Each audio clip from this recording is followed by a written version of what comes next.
નમસ્કાર દીકરીઓ, જય માતાજી। શ્રી નંદગુરુબા ક્ષત્રિય કન્યા વિદ્યાલયના ઓનલાઈન શિક્ષણમાં હું સરદેવસિંહ જાડેજા આપનું હાર્દિક સ્વાગત કરું છું। દીકરીઓ, ગુજરાતી વિષયમાં આજે આપણે જ્યારે વિભક્તિઓ શીખવાની હોય ત્યારે પ્રથમ તો શબ્દો કોને કહેવાય અને પદ કોને કહેવાય, વાક્ય કોને કહેવાય એ આપણે પાયા શીખીશું, ત્યારબાદ વિભક્તિઓ આગળ શીખીશું।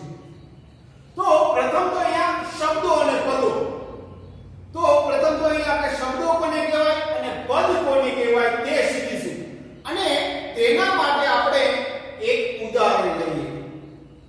અહીંયા ઉદાહરણ આપેલું છે, મોનિકા ગોપી દફતર ગુલાબી રંગ પેન આપી। આપણે એ વાંચીએ, મોનિકા ગોપી દફતર ગુલાબી રંગ પેન આપી। આ વાક્ય વાંચીએ ત્યારે આપણને કંઈક ખૂટતું લાગે, એનો અર્થ પામી શકતા નથી। અહીં શબ્દો યોગ્ય ક્રમમાં મૂકેલા જ છે, પણ તેનાથી વાક્યનો અર્થ આપણે પામી શકતા નથી, કંઈક ખૂટતું લાગે છે, વાક્યનો અર્થ આનાથી નીકળતો નથી, બધા શબ્દો તો આપેલા જ છે, તેને એકબીજા સાથે સાંકળવા કોઈક અક્ષરો ઉમેરવા પડે છે। એને એકબીજા સાથે સાંકળવા, એનો અર્થ પામવા માટે કોઈક અક્ષરો ઉમેરવા પડે અને તેને જે તે શબ્દો સાથે જોડવાથી એક શબ્દનો બીજા શબ્દ સાથેનો સંબંધ નિશ્ચિત થાય છે। આવા સહસંબંધ ધરાવતા શબ્દોને પદો કહેવામાં આવે છે। હવે આપણે જોઈએ કે આ શબ્દો આપેલા છે, આ શબ્દોમાં જ્યારે કોઈ પ્રત્યયો અનુભવ મળીએ ત્યારે એક પદ બને છે। આપણે વર્ણ કે અક્ષર ક ક ગ એમ બોલીએ તો એ અક્ષર કે વર્ણ કહેવાય।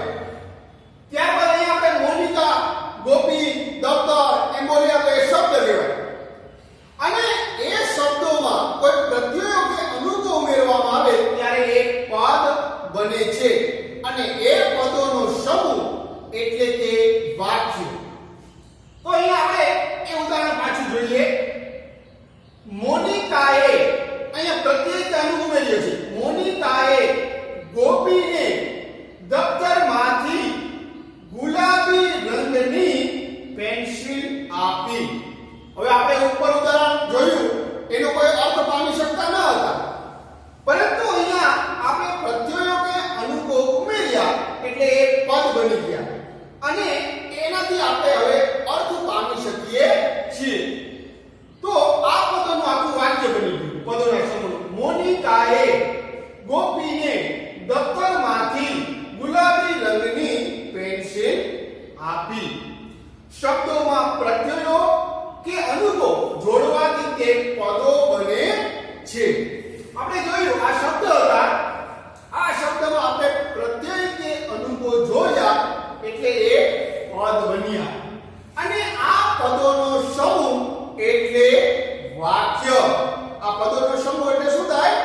વાક્ય। હવે આપણે સમજાયું પ્રાથમિકતાથી કે અક્ષર કોને કહેવાય, ત્યારબાદ શબ્દ કોને કહેવાય, પદ કોને કહેવાય અને વાક્ય કોને કહેવાય।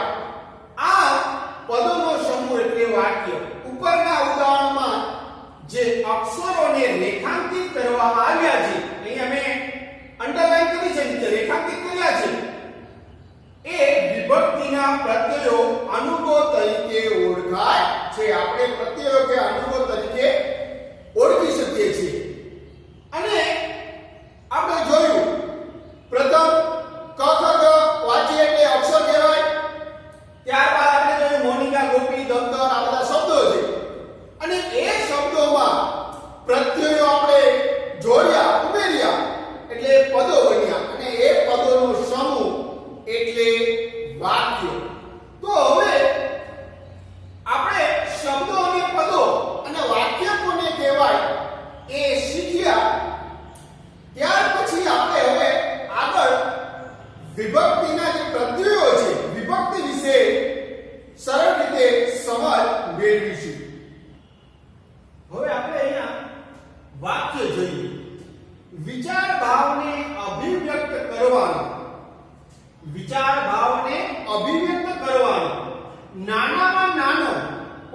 સ્વયં રીતે પૂર્ણ હોય તેવો ખંડ એટલે વાક્ય. વાક્ય એ યોગ્ય ક્રમમાં ગોઠવેલા પદોનો સમૂહ છે અને તે પૂર્ણ અર્થ ધરાવે છે. વાક્યને કહેવાય છે પૂર્ણ અર્થ ધરાવતું એને વાક્ય કહેવાય અને એ પદોનો સમૂહ છે યોગ્ય ક્રમમાં ગોઠવેલા. તો વિચાર ભાવને અભિવ્યક્ત કરવાનો નાનામાં નાનો પણ સ્વયં રીતે પૂર્ણ હોય તેવો ખંડ એટલે વાક્ય. હવે આપણે આગળ વિભક્તિઓ જોવાની છે. ત્યારે વિભક્તિ જોઈએ. ગુજરાતી ભાષામાં 8 વિભક્તિઓ છે. કઈ કઈ? તો કે 1 કર્તા, 2 કર્મ, 3 કરણ, 4 સંપ્રદાન, 5 અપાદાન, 6 સંબંધ, 7 અધિકરણ અને 8 સંબોધન. આ ગુજરાતી ભાષામાં 8 વિભક્તિઓ છે જેનો આપણે વિગતવાર આગળ અભ્યાસ કરીએ. હવે આપણે પહેલી વિભક્તિ એટલે કે કર્તા વિભક્તિ જોઈએ. અહીંયા કર્તા વિભક્તિ એનું કાર્ય શું છે કે ક્રિયાનો કરનાર દર્શાવે છે. ક્રિયાનો કર્તા એટલે કર્તા, ક્રિયાનો કરનાર એટલે કર્તા. એના પ્રત્યયો કયા? તો કે એ, ને, થી અને શૂન્ય પ્રત્યયો. અને ઉદાહરણ એનું આપણે લઈએ તો કે રમીલાએ લેશન કર્યું. કોણે લેશન કર્યું? તો કે રમીલાએ. અહીંયા એ પ્રત્યય લાગ્યો છે. અલકા રમે છે. અહીંયા શૂન્ય પ્રત્યય લાગ્યો છે. કોણ રમે છે? તો કે અલકા. ક્રિયાનો કરનાર કોણ છે? અહીંયા અલકા. અહીંયા પણ ક્રિયાનો કરનાર કોણ છે? રમીલા. રમીલાએ લેશન કર્યું.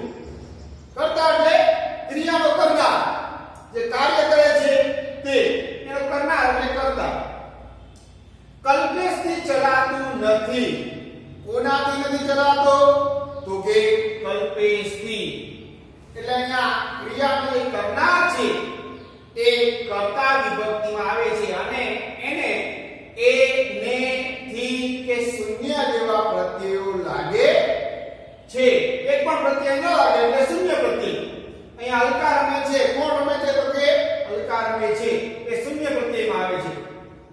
એટલે અહીંયા આપણે કર્તા વિભક્તિ જોઈ. આપણે યાદ રાખવાનું ક્રિયાનો કરનાર દર્શાવે છે તો કે કર્તા વિભક્તિ. હવે બીજી વિભક્તિ જોઈએ તો કે કર્મ વિભક્તિ.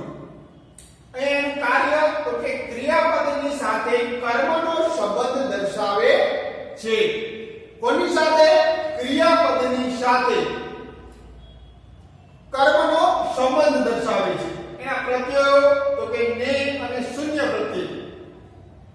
ઉદાહરણ કૌશિક ભાખરી વણે છે. અહીંયા કૌશિક ભાખરી વણે છે. શું વણાય છે? ભાખરી.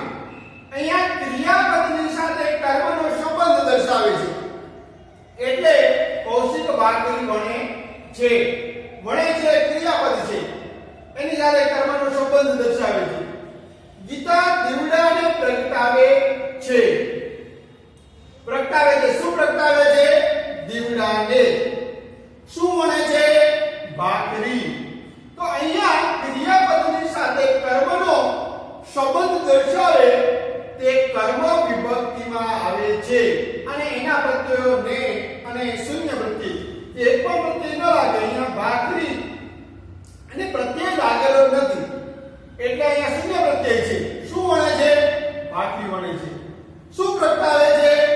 દીવડાને પ્રગટાવે છે.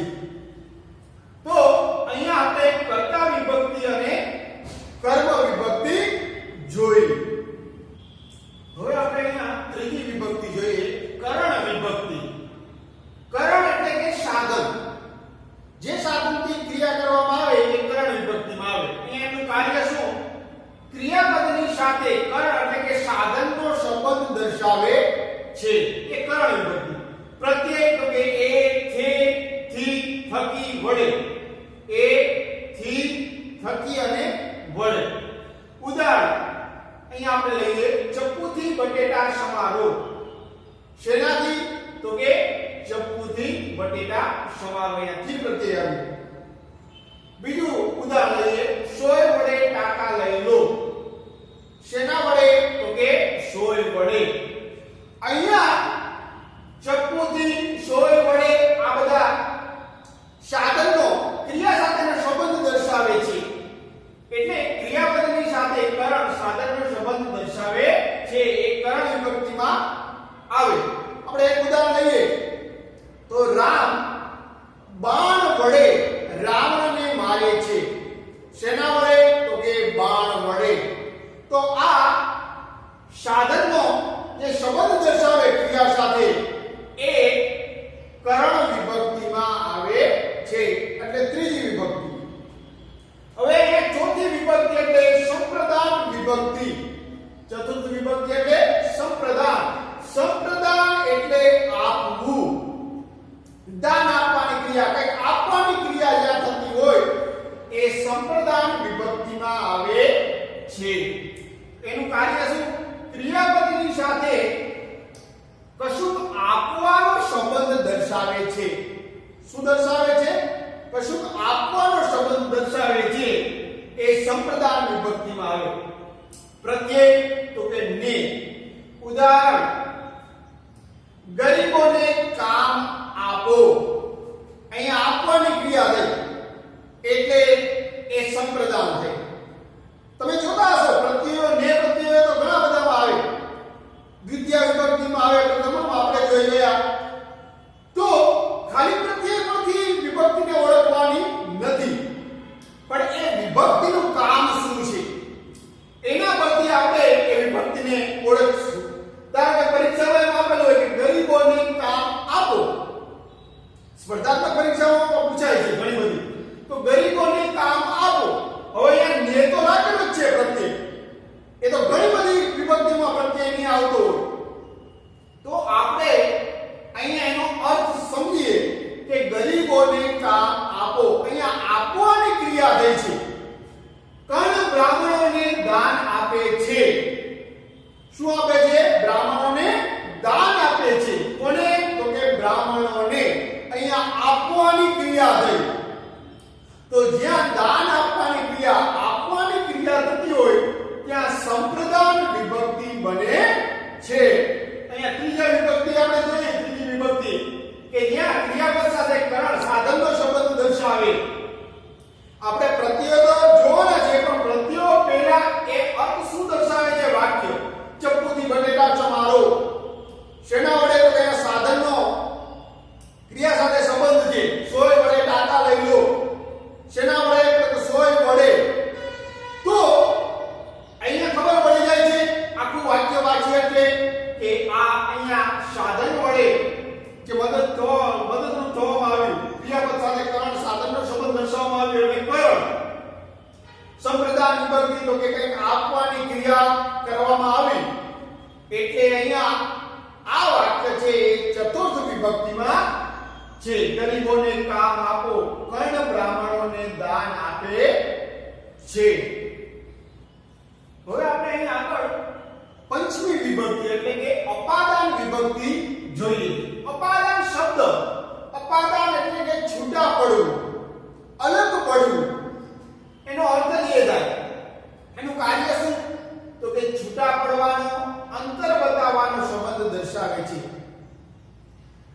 અહીં આ પ્રત્યય થી, એથી, થકી અને માંથી. ઉદાહરણ, તે ઝાડ પરથી નીચે પડ્યો. શેના પરથી? તો કે ઝાડ પરથી. અહીંયા વ્યક્તિ છે એ ઝાડથી અલગ જાય છે, છૂટા પડે છે, ઉપરથી પડે છે એટલે. તો તે ઝાડ પરથી નીચે પડ્યો. અહીંયા છૂટા પડવાનો, અલગ થવાનો, અંતર બતાવવાનો. બીજું, ભાવનગરથી અંબાજી ઘણું દૂર છે.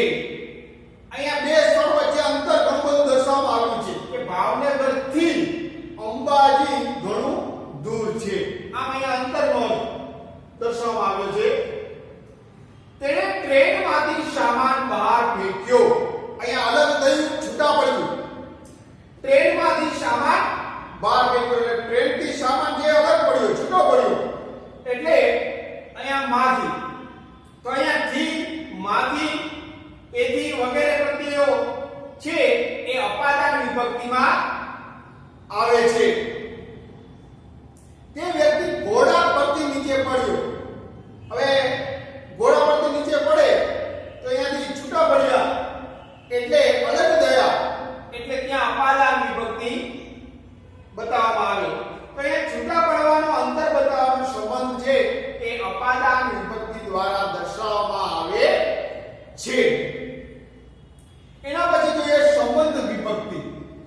એનું કાર્ય તો કે સંજ્ઞા સાથે સંજ્ઞાનો સંબંધ દર્શાવે છે.